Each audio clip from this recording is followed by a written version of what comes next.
undermine the process in a major way.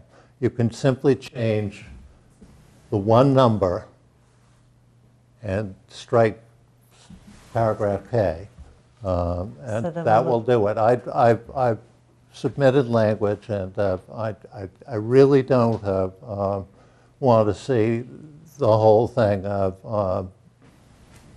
So then, when we get to that point, we'll review it and. I understand, but if go you back. if No, you I understand. want to go over to the selectmen on Monday, Yes. I suggest that. There's- I can tell them we already have language, we'll review it, but we are ready to move forward as soon as we And can. on the path of correcting it, Yeah, is it advisable for, I guess I'll let Nick Corcoran deal with whether it's advisable for them to modify the Well, special permit once the. Part of it is a clear mistake, just. I agree. The I one, agree with and, that. and so correcting that one number is fine, Agree with but it isn't what we're relying on. There, fine. so. we are Well, going it to- is in the sense that it was clearly a mistake, but All right, so it's not 25 a, past 10. not a material mistake. It's Well, we're 25 relying past on 10, intent and then guys. a fallback position. Guys, I'm listening. hold on. It is 25 past 10. I think you have our answer. We are moving forward with the special permit process. Sorry about that. Very. And then we will continue on November 5th with our deliberations. Ned will need the plans, the most up-to-date plans. And I'm for that. happy to discuss my specific comments, and as you can see, they are extensive. Extensive on every page. I'm happy Would to discuss you- them. I can't write them No, up. you don't have to write them up, but can you give them to can anybody with comments on this draft that is before you now, give them, whether in written or typed form, to Tim and Julia for further distribution? And that would include you and your clients as well. Any comments that you have, get them over to Tim. Two of you, please collect them and distribute them to everybody. And yes, you can comment too, just to let you know. No, I know that wasn't your question, but I'm just letting you know you can. No, I would just like to, if we're going to get revised, or the most up-to-date plans from Ned, if there were things that, about the operations, et cetera, that if they made sense to refer to those rather than put everything in the Everything body. either has to be in the special permit or in an appendix. We Right, can't so- refer back to the application. Okay, I so just then want to clarify that. the appendix, if it makes sense to put some of that in an appendix, like as an One of the things operation. that we did, that I prepared, were one-page written descriptive plans, This is Yeah. the restatement restatement. from Yeah, we the June- drew from that. the June but- 15th restatement. I I mean, thought that was the best way to be responsive to the zoning, which was you had to describe how you would mitigate noise, dust, this, how So the then trucks let's would pull that in operate. and add it in. I mean, the only thing to be careful of is to make sure that we're not referring wholesale to a document that has, for instance, hours that Right. have been changed. No, I was thinking we'd pull in those paragraphs. I mean, I know we pulled in the provisions at various points, but I don't know that we pulled in the specific paragraphs, so let's have another look at that. So, all right, next meeting, November, did you want to, I had one other agenda. did that make it onto the agenda? Oh, it's It in did? there. Okay, I didn't get I think you probably sent it over, but it's mixed up. I'm sorry, yes, you do have one more agenda item, The other client has been here patiently. patiently. We thought at one point he might come in ahead of this, but That was my fault. You should have done the wave. I apologize. here with Jerry Conley, who is purchasing the property at That's right. Yes. Just note for the record, Charles recused.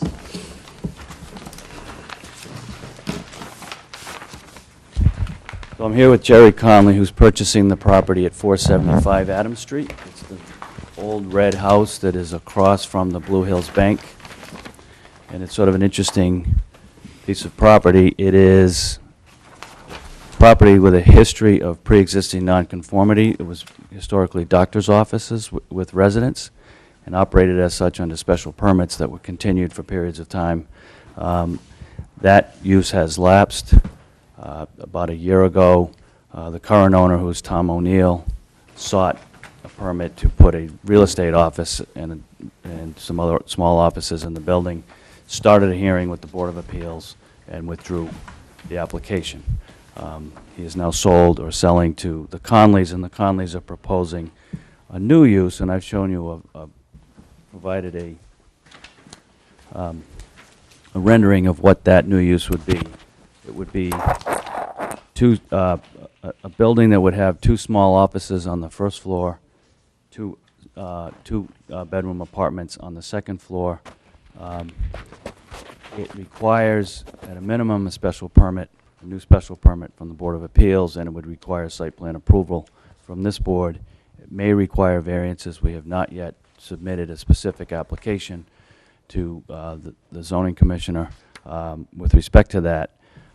But we have conducted 2 neighbor meetings, the most recent one being last evening, to talk about this proposed use in a draft of a site plan that would sort of set the building against the street, use the existing driveway in and out, and provides parking, at least under the zoning for the combination of uses today, of 12 parking spaces. We think perhaps a fewer number might be allowable, and we have to look carefully at that. There is still some angst about doing anything other than a single-family lot here. At a minimum, we know that we can cut the lot in half because it is more than 15,000 square feet, has more than 150 feet of frontage, so we can create 2 conforming lots and put buildings on in a sort of a odd way. 2 driveways, and impact to traffic would be potentially significant with respect to that. We could do other uses allowed under state zoning law, such as daycare, preschool, and we know that there is significant interest for preschool and daycare at this location, but that's a pretty intensive use from a traffic and use perspective, so we're not proposing to do that. We're not proposing to put 2 single-family dwellings here. We're not proposing at the moment to think about a more dense residential use, which could go here. What we're really thinking about is how this property fits that sort of street front, which has a church, this property, the Jubinville building, which is a law office, and this can be seen in this rendering sort of to the left. In fact, there was the preliminary designs sort of fairly carefully mirrors that and gives it that same appearance. And then the post office. And across the street, the Blue Hills Bank. And a fairly wide 3-lane, 4-lane of traffic, which really prohibits sort of pedestrian crossing or other crossings for purposes of just moving back and forth. It's a low traffic generator. We're proposing to limit the type of office use to uses where, such as law offices, accounting offices, real estate offices, where the predominant level of effort is individuals working in the office but meeting clients elsewhere. Not a doctor's office, not a chiropractor office, not a rehab facility where the predominant use is the client coming to the site and churning traffic through the day. So that's the proposal. We wanted to have a preliminary presentation, for initial gut reactions to whether what's good, bad, or indifferent. We know that we do need to be before both boards. We're going to the Historical Commission on the 9th because it is also historical. I'll be here for two reasons that night, but I'll be with the Historical Commission at 7, talking about the building. It is much older than 1919. It does have some historic significance, but it's really in tough shape and not likely to be saved. Jerry's already filed a demolition permit and to trigger that process with the Historical Commission. So given that, we're open to any initial thoughts and questions and concerns as we get into sort of the final throes of initial planning as we begin to prepare plans for Questions from board members? Well, it would certainly shield the neighborhood from the Blue Hill Bank.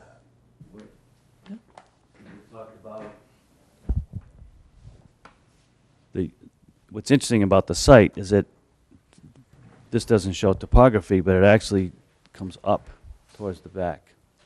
It's about a 2 or 3 foot change in grade. Right. So you can sit this down a little bit and really berm up the rear, proposing a 6-foot wood stockade fence. We're getting into some direct discussions with the neighbors. There's a 2-family immediately behind. So the discussion with them about what's the best way, to site this. Do we move this a little bit this way, tighten the parking up in here, the berming and the plantings and the fencing, are they adequate to do what's necessary? But that's obviously a direct issue, and the Conleys and those neighbors are meeting to discuss what's the best way to treat this piece of the property. But I think from the town's perspective, generates a little bit of new commercial tax revenue. It is low impact. And so I think it's a net gain to the neighborhood and the town with the approach that we're taking. I do like the emphasis on integrating it in with the rest of the neighborhood, the same type, same style of building in many ways, the same colors, the same roof treatments, bringing it forward so it's addressing the street rather than setting it back on the lot. I do appreciate those. Other comments from board members? Well, the public, of course, if you can get the neighbors on board, Yeah, I think you can get the planning board on board. yeah. And to the point of the width of the street, I mean, that particular area, as you know, is very highly trafficked. It's hard to imagine a family in that with the kids coming out in that particular area. And you do have those other uses, commercial uses on either side, so. Yeah, if you're putting single-family houses, you're inviting families with kids. If you have, I don't have a problem with families with kids, I don't but either, that but- street but is that's an right. issue But the for them, churn yes, and yeah. you've got two, and one of the interesting things is that the island that feeds the overpass, Yeah. Wood Street coming across, is approximately here. Yeah, You can make the left and cross comfortably into this driveway, do it fairly frequently.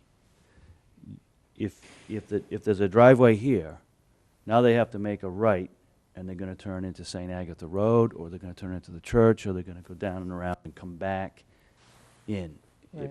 It creates traffic that ought not to be there. right. And that island can already be fairly tricky. So having met some people going the wrong way past the island just as you're trying to turn, not expecting somebody to be there. Anything else from board members? All right, well, in that case, we look forward to coming back, and thank you for your patience. Appreciate it. So we have 2 zoning items on the agenda. I am guessing there's not a whole heck of a lot of appetite for zoning items I at the think moment. that, I'd accept we've it. discussed them, haven't we? I mean, the Ned was the one who asked for the use thing, and if he's happy with not pursuing it, why should we care? Well, I'm not saying we're not pursuing it. I'm just saying we're not necessarily pursuing it tonight. Oh, okay, I mean, I but why was looking should, for a why should we motion. pursue it at town meeting? Well, I think it's still on our list. We had a question. We did recommend that the town meeting pass it, and we would have to, presumably to keep you from going up and justifying it, rescind our vote, or change our vote, revise our vote. Revise our vote to accept the town meeting's recommendation, which we will discuss on Monday. But my point was not to talk about it for Monday. My point was to talk about it for submission in January. Because if you remember, one of the many questions that came up as we were addressing non-conforming buildings, Marion brought up the issue of non-conforming lots. The building that. inspector apparently brought up another issue. And Right. so the question is, if we're getting it ready for January, how do we want to deal with it? It wasn't meant to talk about it for Monday night. So, but we do need to have that on the agenda to I do have those no votes on idea Monday. what Marion is getting at. So this is why I need to pull in the notes that she sent me and get it to everybody. And I am suggesting that I would look for a motion to adjourn tonight's meeting. Gosh, that's a non-debatable motion. Do I have a second? Second. All those in favor? Aye. Fabulous.